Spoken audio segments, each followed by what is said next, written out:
শরৎচন্দ্রের আজকে আমি দুটো উপন্যাসের নায়িকাকে নিয়ে আলোচনা করব।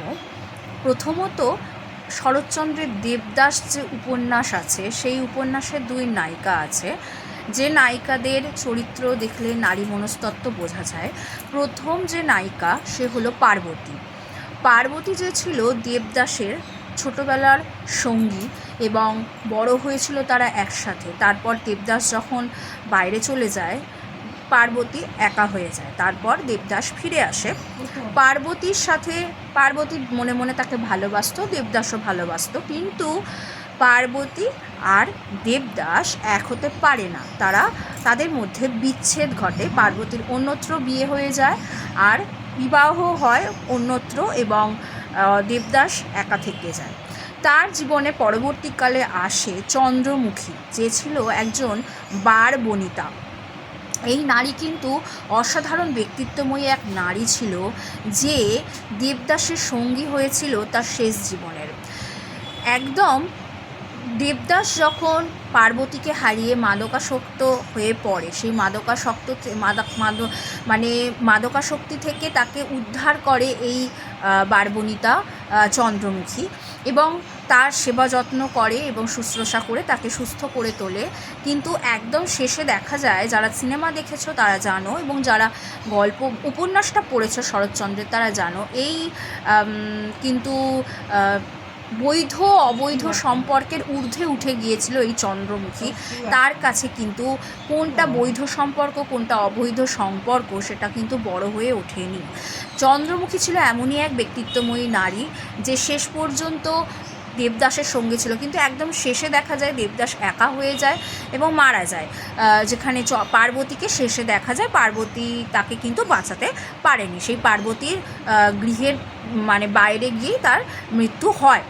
তো পার্বতী ছিল এমন এক খুবই প্রাণোচ্ছল এক নারী, এবং সে ভালোবাসত দেবদাসকে, সে ভালোবেসে গেছে।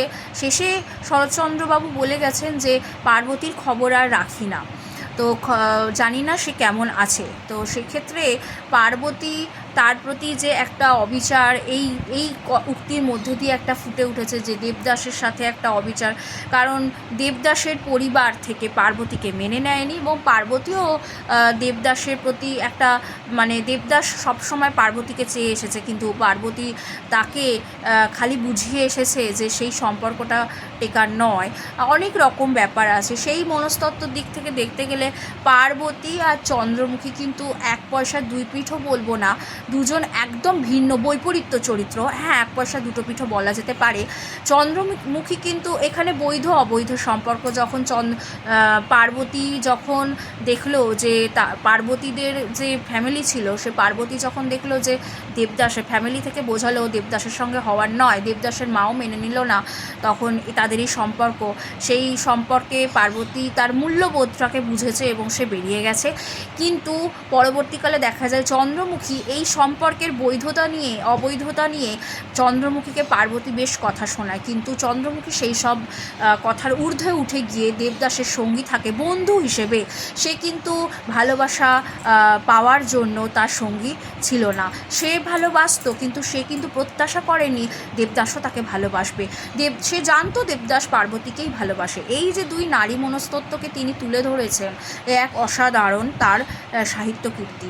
আর একটা উপন্যাস যেটা হলো দুই নারী চরিত্র আছে, সেখানে হলো পথের দাবি উপন্যাস, যেটাকে আমরা দেখতে পাই যে এই উপন্যাস যেটা আমি বললাম দেবদাস, সেটা কিন্তু একটা প্রেম জাতীয় উপন্যাস, কিন্তু পথের দাবি এটা কিন্তু একদম রাজনৈতিক মতাদর্শ জড়িত এবং দেশাত্মবোধক উপন্যাস। এখানে আমরা দুই নারী চরিত্রকে পাই, সুমিত্রা আর ভারতী। সুমিত্রা কিন্তু সব্যসাচীর প্রতি যে প্রধান চরিত্র, সব্যসাচীকে আমরা প্রত্যেকেই চিনি, সেই সব্যসাচীর প্রতি কিন্তু দুর্বল ছিল, কিন্তু আদপে সে কিন্তু একজন দেশপ্রেমিক মহিলা। এতটাই সাহসী এবং দুর্দান্ত ব্যক্তিত্বময়ী ছিল, স্মার্ট শিক্ষিতা ছিল, যে সে কিন্তু সশস্ত্রভাবে দেশের জন্য বিপ্লব আনার জন্য বিপ্লবী হয়ে সে লড়াই করেছে সব্যসাচীর কাঁধে কাঁধ মিলিয়ে।